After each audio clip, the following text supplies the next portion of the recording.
Ada yang kesulitan N8N di sini. Nah, kali ini gue akan bagiin tips dan trik gitu ya, gimana caranya gue jago N8N. Nah, gue udah banyak implementasi gitu ya, hal-hal terkait automation dan semuanya menurut gue ini sangat berguna di kehidupan sehari-hari gue. Cuman tentunya sulit gitu ya untuk implementasi N8N ini, makanya di sini gue akan bagiin tips dan triknya gimana caranya gue jago. Langsung aja. Yang pertama gitu ya, kalau menurut gua pribadi kita harus kenal gitu ya dengan N8N-nya itu sendiri, teman-teman. Nah, salah satu caranya kenal ya tentunya kita harus banyak-banyak eksperimen gitu. Kita di sini coba langsung aja create workflow, karena teman-teman ya bisa dapetin dari template, tapi itu akan tips dan trik terakhir yang gua kasih ke teman-teman. Nah, yang pertama itu adalah kenalin dulu interface dari N8N-nya, teman-teman. Nah, kita harus tahu gitu ya, untuk hal-hal seperti ini misalnya ini adalah bagian dari project-nya, terus ini bagian namanya. Buat teman-teman yang nggak tahu ini by the way bisa diklik dan teman-teman bisa ganti langsung dari sini. Ataupun misalnya teman-teman bisa gantiin tag-nya. Ya, jadi kalau teman-teman tambahin tag-nya ini akan lebih gampang buat teman-teman. Nah, yang kedua di sini ada beberapa bagian misalnya ini inaktif, ini untuk langsung otomatis atau aktifin N8N-nya ataupun ya automation yang teman-teman buat seperti itu. Nah, teman-teman di sini juga bisa share gitu ya, tapi ini khusus untuk yang tier-nya lebih atas, terus teman-teman bisa save juga. Nah, untuk N8N sendiri teman-teman pastikan untuk save ya teman-teman, karena dia modelnya nggak auto save dan kalau teman-teman reload gitu ya ataupun tiba-tiba PC teman-teman mati, ini akan jadi masalah, teman-teman bisa langsung save aja ataupun nah di sini ada langsung hotkey-nya itu Ctrl plus S teman-teman. Nah, ini ada bagian lainnya misalnya ada di duplicate, teman bisa juga duplicate workflow-nya, terus bisa download, bisa rename juga bisa dari sini, bisa import dari URL ataupun bisa import dari file. Terus yang kedua teman-teman punya editor dan execution gitu ya. Nah, di execution ini seharusnya ini akan muncul log-nya teman-teman. Nah, log itu sendiri itu adalah historinya teman-teman atau sejarahnya teman-teman ngejalaninnya. Nah, kalau berhasil dia akan nambah di sini teman-teman. Ini akan nambah ada execution-nya seperti itu. Sedangkan editor ini tempat di mana teman-teman bisa ngehasilinnya. Oke, di sini ini adalah bagian kanvas gitu ya, teman-teman. Nah, bagian kanvas ini kalau teman lihat sebenarnya mirip kayak buku sketch gitu ya. Buku sketch biasanya ada titik-titiknya buat ngebantu. Nah, di sini N8N juga ada bagian titik-titiknya, teman-teman. Nah, itu khusus untuk ngebantu teman-teman. Misalnya teman-teman bisa zoom, nah teman-teman bisa zoom gitu ya. Teman-teman bisa zoom in, bisa zoom out, oke. Terus teman-teman bisa tidy up atau bersihin, teman-teman. Nah, oke. Nah, di bagian bawah ini ada yang namanya logs, teman-teman. Nah, logs ini biasanya ngelihat eksekusinya, teman-teman, dari eksekusi awal sampai di akhir. Nah, ini kita bisa tutup, bisa buka juga. Sekarang gua akan bagiin beberapa hal gitu ya, ataupun beberapa bagian menurut gua di N8N. Nah, ini memperbaiki logika gitu ya, logika dari teman-teman. Dan kalau teman udah bener gitu ya logikanya dalam bikin N8N ini, otomatis teman-teman akan lebih mudah untuk buat automation yang lain, teman-teman. Oke, logika yang pertama yaitu pastikan teman-teman itu punya yang namanya trigger, teman-teman. Nah, bagian trigger ini teman-teman bisa multi trigger ataupun bisa cuman satu trigger aja. Jadi single ataupun double ataupun triple itu terserah teman-teman, bisa multiple trigger ataupun bisa single trigger. Salah satu yang terkenal mungkin ya kita coba langsung dari sini ya, on chat message gitu ya, ataupun bisa trigger manually. Nah, ini sebenarnya masih banyak lagi, misalnya kalau teman pengen coba gitu ya, pengen banyak trigger, misalnya teman-teman tambahin misalnya Telegram trigger, teman-teman. Teman-teman tambahin Telegram trigger seperti ini, terus teman-teman bisa add lagi. Nah, ini add lagi, teman-teman bisa pakai misalnya, nah teman-teman bisa tambahin schedule trigger-nya, gini. Nah, ini kita punya multiple trigger. Nah, sedangkan kalau misalnya single trigger aja gitu ya, cuman Telegram trigger aja, itu otomatis seperti ini, teman-teman. Nah, bagian trigger itu adalah bagian awal di mana kita bisa menjalankan prosesnya, teman-teman. Jadi flow-nya kita bisa jalanin. Nah, itu adalah bagian trigger. Nah, lanjut bagian 2 di bagian logika ini, yang gak kalah penting juga, yaitu kita adalah bagian execution-nya. Nah, execution-nya ini sebenarnya kalau gua lihat di video dari luar gitu ya, ataupun orang luar negeri biasanya banyak menggolongkan ke banyak hal, cuman gua akan persingkat aja ke bagian execution, karena execution ini bisa teman-teman explore sendiri gitu ya. Nah, salah satu hal yang sangat penting gitu ya, yaitu adalah bagian AI-nya sendiri, teman-teman. Jadi salah satu kelebihan N8N ini adalah dia bisa menggunakan AI, teman-teman. Nah, jadi kalau kita pilih gitu ya, misalnya kita klik AI agent, nah kalau di AI gitu ya, khususnya untuk AI sendiri itu ada AI agent, ada OpenAI, Basic LLM Chain, Information Extractor, dan lain-lain, itu teman-teman bisa manfaatkan. Teman-teman juga bisa tambahin gitu ya. Misalnya teman-teman pengen tambahin yang namanya AI agent, terus setelah itu ditambahin lagi dengan sentiment analysis, itu teman-teman juga bisa. Ataupun misalnya dari AI agent, jadi summarization chain, ya ditambahin gitu, prosesnya itu juga bisa teman-teman. Di sini kita coba yang sederhana aja gitu ya. Nah, salah satunya misalnya di sini kita coba AI agent. Oke, di sini kita punya bagian execution yang sederhana teman-teman, yaitu adalah AI agent-nya itu sendiri teman-teman. Nah, jadi gimana sih informasinya gitu ya, misalnya yang pertama karena ini kita bicara tentang automation, nah kita perlu automation-nya. Di sini ketika teman-teman nerima chat, otomatis gitu ya, kita akan mengelola informasinya teman-teman. Oke, kalau misalnya teman-teman ngirim chat gitu ya di sini, dia akan otomatis jalanin trigger-nya. Trigger-nya ini yang di-send dan nantinya akan diterima teman. Kita harus lihat juga gitu ya, bagian execution-nya ini teman. Nah, bagian execution-nya ini kita harus pastikan gitu ya, untuk bagian prompt itu teman-teman bisa nerima sesuai. Nah, terus teman-teman bisa langsung execute step-nya misalnya, teman-teman lihat step-nya. Oke, hasilnya udah muncul gitu. Oke, bagian selanjutnya yaitu kalau gua sih bilangnya ini adalah send ya, ataupun pengiriman. Jadi sebelumnya kita punya bagian trigger, kita punya bagian eksekusi, terus kita punya bagian pengiriman. Nah, bagian ini biasanya bisa banyak juga, bisa teman-teman lakuin banyak hal, tapi biasanya misalnya kita mau kirim ke email gitu ya, bisa kita kirim ke email, di send email misalnya. Nah, kayak gini, ini bisa kita kirim ke email. Nah, seperti ini kita udah punya bagian yang namanya pengiriman, teman-teman. Nah, jadi kalau kita breakdown gitu ya partnya, itu teman-teman bisa punya yang namanya trigger di awal. Jadi trigger ini teman-teman butuh pastinya. Terus yang kedua teman-teman punya yang namanya eksekusi. Teman-teman adalah bagian yang akan dijalankan setelah teman-teman ngejalanin triggernya. Lalu yang ketiga yaitu adalah bagian pengiriman. Nah, ini sebenarnya opsional aja karena sebenarnya kita gak harus ngelakuin ini, cuman ya biasanya automation itu perlu outputnya teman-teman. Nah, jadi kalau dianalogikan gitu ya, bagian trigger ini adalah inputnya teman-teman. Terus bagian AI agent ini sebenarnya adalah bagian eksekusinya. Terus bagian pengiriman ini itu adalah bagian outputnya teman-teman. Seperti itu.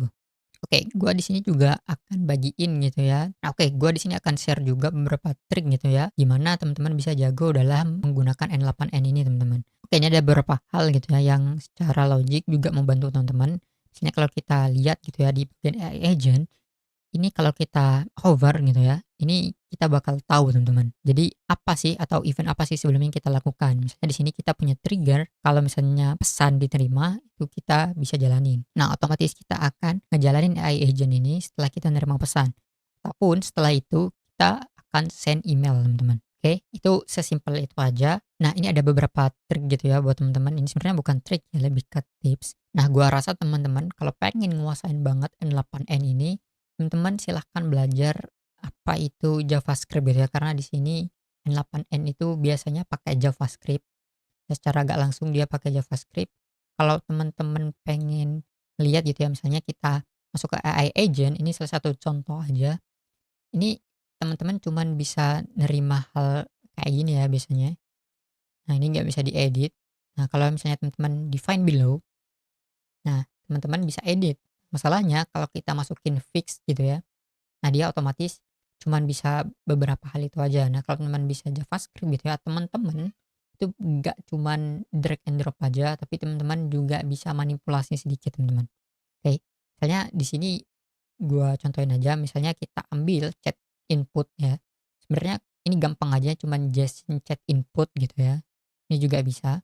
Nah, misalnya di sini kita punya problem yang lain. Misalnya gua mau bagi-bagi ini ke dalam beberapa teman-teman, beberapa array. Nah, kenapa ini penting gitu ya, karena ada banyak case gitu ya, implementasi atau services yang pakai HTTP itu teman-teman masih perlu hal seperti ini teman. Makanya di sini gua bagiin gitu ya, kalau ini tips yang teman-teman bisa lakuin. Nah, misalnya kayak gini, untuk chat input kalau teman lihat misalnya gua di sini pengen split gitu ya. Nah, kalau teman lihat gitu ya, gua pengen ngebagiin misalnya. Gua pengen ngebagiin ini antara spasi, spasi, spasi, dan spasi ini bisa jadi apa. Nah, ini gua akan bagiin. Nah, kayak gini. Nah, ini langsung keluar hasilnya ya. Bagusnya N8N itu adalah dia langsung bisa keluar hasilnya. di sini keluar kalau dia itu adalah array dan ini dia langsung otomatis teman-teman. Nah, gue bagi ke beberapa array ya, beberapa array dan karena kita udah tahu manipulasinya, ini kita enak banget teman-teman, bisa manipulasinya. Nah, ini ya seperti yang gue jelasin sebelumnya, ini akan sangat terpakai kalau misalnya teman-teman pakai third party atau HTTP request gitu ya, yang datanya itu random banget, kadang kita perlu cleaning lagi dan segala macamnya.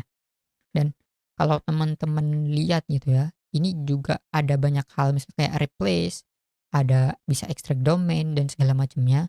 Ini kebanyakan dasar-dasarnya gitu ya, ini kayak uppercase itu dasar-dasarnya adalah dasar-dasar JavaScript teman-teman. Jadi sangat penting buat teman-teman untuk belajar JavaScript sebagai dasarnya teman-teman. Oke, ini tips selanjutnya ya. Jadi untuk ngambil datanya N8N ini sedikit berbeda gitu ya. Jadi meskipun teman-teman belajar JavaScript gitu ya, mungkin teman-teman di awal akan kebingungan gitu ya. Nah, di sini kalau teman panggil aja, jadi ada simbol dolar, teman-teman panggil, itu sebenarnya adalah banyak data yang sebelumnya teman-teman dapetin. Oke. Nah, ini ada berapa misalnya ada now, kalau now ini adalah date teman-teman. Oke. Ini ada date, terus kalau teman klik lagi misalnya kayak JSON, terus if ini adalah pengandaian ya, jadi ya seperti biasa teman-teman seharusnya tahu.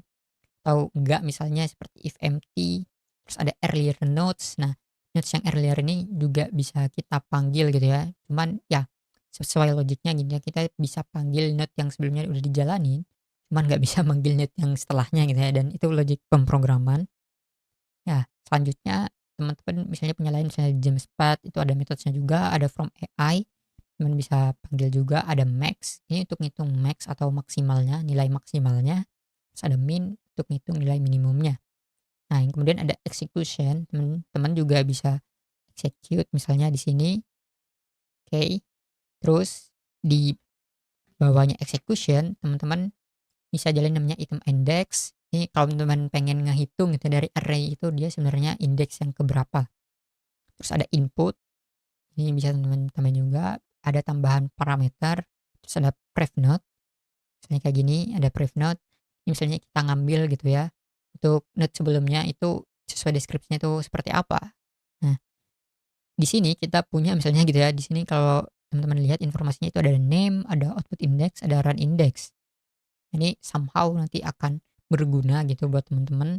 Oke, di sini ada run index gitu ya. Jadi ini ngambil informasi gitu ya tentang indeks yang kali ini lagi berjalan.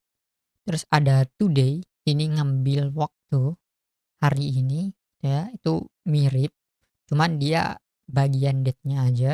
Nah, terus ada vars gitu ya. Nah, ini adalah variabel yang teman-teman bisa pakai di mana aja node-nya teman-teman. Jadi bukan cuma node sebelumnya, itu juga bisa node setelahnya. Nah, ini lebih dinamis lagi untuk penggunaan vars-nya. Terus ada workflow, ini juga ada informasi tentang workflow-nya. Nah, dan yang terakhir itu ada node version, teman-teman. Nah, node version ini kita bisa ngelihat Node.js-nya gitu ya, atau node versi atau JavaScript-nya itu versi berapa, lebih tepatnya Node.js-nya itu versi berapa. Mungkin cuman sedikit kasus gitu ya menggunakan ini, cuman balik lagi kalau ada berarti ada beberapa orang gitu ya, berarti emang butuh hal ini teman-teman.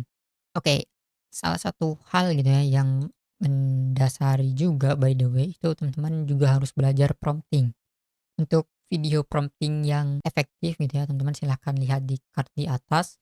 Tuh gua udah pernah share kira-kira prompting seperti apa yang disukain oleh Google gitu ya, terus ChatGPT, terus Claude ataupun penyedia AI lainnya gitu ya. Nah, salah satu yang penting gitu ya, teman-teman di awal kalau gua pribadi biasanya nyuruh AI-nya untuk jangan halusinasi teman-teman. Jadi halusinasi ini adalah salah satu problem juga ya teman-teman. Untuk lengkapnya mengenai halusinasi, teman-teman juga bisa lihat kartu yang di atas. Ya di situ gua jelasin juga kenapa ini halusinasi sangat mempengaruhi dan gimana cara buat ngatasinnya gitu ya. Ya cuman ini adalah hal simpel gitu ya teman-teman bisa lakuin. Terus pastikan teman-teman secara jelas untuk masukin gitu ya prompt teman-teman sendiri di sini. Oke, selanjutnya teman-teman pastikan gitu ya ngejelasin misalnya dari prompt itu bagian apa sih yang teman-teman dapetin ya. Misalnya di sini teman-teman bisa dapetin chat misalnya, kalau gua bilang chat, terus teman-teman misalnya pengen chat inputnya kayak gini, di input dari pengguna masuk ke sini. Nah, otomatis ini kita kasih tahu AI kalau chatnya itu adalah bagian ini. Nah, oke. Misalnya setelah itu teman-teman pengen outputnya seperti apa gitu ya. Ini jadi basic prompt lagi, balik lagi teman-teman silahkan lihat video di card aja kalau teman pengen lebih jelas, misalnya answer in bahasa ataupun only in bahasa gitu ya. Nah, oke, otomatis dia nanti akan ngejawab di bahasa Indonesia, teman-teman. Simpel itu. Nah, di bagian ini gue sangat menyarankan teman-teman untuk oprek langsung toolsnya, teman. Jadi di sini kita punya banyak tools, kita punya banyak action, kita punya banyak app gitu ya, yang bisa dipakai di N8N. Itu silakan teman-teman coba ya. Misalnya kayak gini, ada Airtable Tools, ada tools lain misalnya kayak Gmail, ada Google Sheet, itu silakan teman-teman open karena setiap tools itu ya teman-teman itu berbeda-beda dan ada fungsinya masing-masing gitu ya. Jadi setiap tools juga gak bisa kita samaratakan, cuman ini sangat berguna banget kalau teman-teman bisa manfaatinnya gitu ya. Nah, salah satunya gitu ya, kita bisa pakai yang namanya code gitu ya. Ini adalah code, bisa teman-teman bisa pakai JavaScript ataupun misalnya teman-teman bisa pakai Python. Nah, cuma dia Python di sini ini masih beta, jadi gue saranin ya seperti tips yang sebelumnya teman-teman silahkan belajar yang namanya JavaScript teman-teman. Karena ini cocok banget buat N8N itu sendiri. Nah, untuk code dia itu juga bisa konsol log teman-teman. Nah, ini salah satu hal yang menarik juga di N8N. Teman-teman kalau pengen debug lebih benar gitu ya, teman-teman pengen tahu misalnya ada error ataupun segala macam, selain teman-teman lihat logs yang ada di bawah ini, silahkan teman-teman lihat gitu ya di konsol lognya ataupun ya di konsolnya. Teman-teman untuk aksesnya silahkan aja ya ke bagian selain dari kanvas ini, misalnya di atas di navbar, teman-teman klik inspect. Nah, ini otomatis akan buka tab seperti ini teman-teman. Silahkan teman lihat di konsolnya.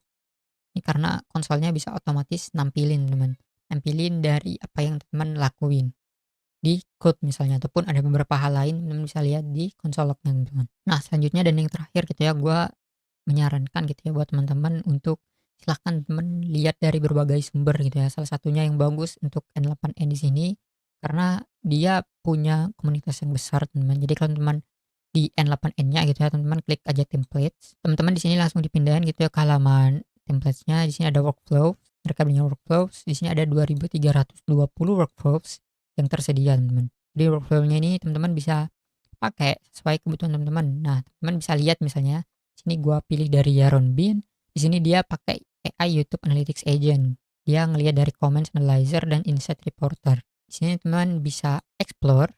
Nah, gua pribadi biasanya jarang langsung copy gitu ya. Gua biasanya coba buat sendiri.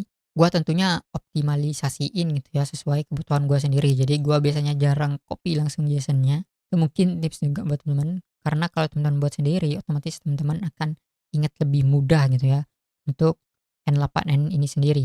Nah, terus kenapa gitu ya gua share kalau misalnya template ini akan berguna karena kita bisa tahu teman-teman dari logikanya biasanya orang-orang itu pakai logika seperti apa, teman-teman. Nah, kalau di sini itu dia pilih video ID gitu ya dari Google Sheet. Jadi kita harus tambahin sepertinya untuk video ID-nya di Google Sheet. Terus kita punya pengkondisionalan itu dia pakai if di sini. Oke. Terus dia pakai limit. Jadi dia limitasi dulu videonya, gak semuanya dia pilih. Terus ada video detailnya, dia set video detailnya di sini. Terus dia ambil detail dari videonya, dia pakai YouTube langsung. Terus di sini dia ambil komentar dari videonya. Nah, ini belum ada gitu ya untuk integrasinya di N8N yang di YouTube memang. Jadi dia pakai secara manual. Nah, Google ini punya juga gitu ya integrasi di luar dari N8N-nya yaitu ambil komen YouTube video gitu ya. Jadi otomatis kita bisa ngambil gitu ya di luar selain dari integration visualnya yang ada. Nah, ini kita butuh HTTP request teman-teman. Nah, itulah kenapa gue sebelumnya saranin teman-teman gitu ya untuk belajar JavaScript juga karena kadang ada beberapa layanan yang kita butuh cleaning teman-teman. Nah, itu salah satu hal yang sangat penting. Lalu setelah itu di sini dia pakai coding, jadi dia nge-prepare dulu ya. Dia mungkin cleaning lagi datanya. Dia pakai salah satunya di sini pakai coding atau code ya kalau teman-teman lihat. Nah, untuk ngelakuin ini gitu ya, itu teman-teman butuh belajar yang namanya JavaScript ya teman-teman. Nah, teman-teman butuh belajar JavaScript. Nah, ini kalau teman lihat dia di sini dia pakai JavaScript teman-teman. Ini salah satu hal yang normal juga gitu ya. Nah, di sini dia pakai JavaScript dan ini basic ataupun ya gua gak bisa bilang N8N ini automation tanpa code juga. Kita perlu code juga kalau teman-teman pengen lebih advance lagi gitu ya atau teman-teman pengen lebih top lagi gitu lah ya, teman-teman harus belajar coding juga ya. Nah, kemudian di sini seperti biasa gitu ya, dia pakai agent. Nah, agent ini dia nerima hasil dari yang prepare comments data tadi, terus dia terima, terus dia kirim, dia buat lagi ke bentuk HTML, terus dia masukin Google, balik lagi ya, terus dia kirim lagi itu atau update lagi itu di spreadsheet, teman-teman. Nah, itu adalah beberapa hal yang kita bisa pelajarin kalau kita lihat dari template, teman-teman. Nah, ini sangat bermanfaat, salah satu fitur yang juga dari N8N-nya itu sendiri mereka kasih gitu ya. Selain itu kalau teman-teman lihat gitu ya, teman-teman juga bisa download gitu ya, download. Nah, ini nanti ke save-nya akan di format JSON, teman. Dan ini teman-teman bisa import lagi, import dari filenya. Seperti itu, teman-teman. Oke, kita masuk ke bagian terakhir gitu ya. Ini nggak kalah penting juga. Cuman ada beberapa orang nge-skip, kadang gua nge-skip juga gitu ya. Yang pertama, selalu ingat karena N8N itu adalah kanvas, maka kita bisa pakai catatan tentunya seperti layaknya kanvas pada umumnya. Nah, untuk menambah kanvasnya teman-teman silahkan klik gitu ya, teman-teman hover ke bagian ini atau mouse teman-teman gerak gitu ya ke bagian ini, itu akan muncul gitu ya add sticky note-nya. Nah, teman-teman bisa tambahin add sticky note-nya seperti ini, teman-teman. Nah, teman-teman bisa tambahin, terus di sini teman-teman bisa edit, editnya klik 2 kali aja. Nah, kalau teman lihat di sini itu teman dia pakai namanya markdown. Nah, untuk markdown ini silakan teman-teman nanti lihat gitu ya, biasanya ini sering banget dipakai kalau teman-teman buat GitHub gitu ya, .md ataupun .mdx teman-teman biasanya pakai markdown. Jawaban dari AI juga kalau teman-teman tahu gitu ya, itu juga pakai markdown, teman-teman. Aslinya itu dia markdown yang kemudian di-styling gitu ya ke teks. Nah, ini adalah salah satu contohnya kalau teman-teman pakai markdown. Nah, gua di sini misalnya ganti gitu ya, tes contoh dan lain-lain. Nah, untuk maksimalin ini, nah kalau kita lihat workflow yang tadi gitu ya, itu dia ngejelasin step by step, teman-teman. Jadi kalau gua pribadi, gua saranin gitu ya teman-teman untuk silahkan ngejelasin step by step. Meskipun teman-teman itu pakai N8N untuk diri sendiri gitu ya, gua sangat saranin untuk jelasin step by step karena ini akan sangat membantu di masa depan. Misalnya kalau teman-teman ada beberapa kode ataupun codingan yang deprecated itu teman-teman bisa tahu gitu ya. Mau sepanjang apapun itu workflow-nya teman-teman bisa tahu. Oke, sekian aja teman-teman dari gua tips dan trik kalau teman-teman pengen jago N8N. Nah, tentunya masih banyak gitu ya hal-hal yang teman-teman bisa explore di N8N dan di akan teman punya tips dan trik lain misalnya dari pengalaman pribadi teman-teman silahkan di komentar aja. Kalau teman-teman suka gitu ya sama videonya jangan lupa di-subscribe dan di-like juga videonya dan jangan lupa di-share juga ke sosial media teman-teman. Tuh gua punya Instagram, gua punya TikTok, gua punya X dan juga gua punya Threads. Silahkan di-follow aja. Di sana gua biasanya bagiin informasi update gitu ya terkait AI juga dan ada beberapa sosial media yang khusus gua bagiin kontennya cuman di sana doang. Oke, terima kasih udah nonton video ini sampai habis. Gua Ferdi, terima kasih teman-teman.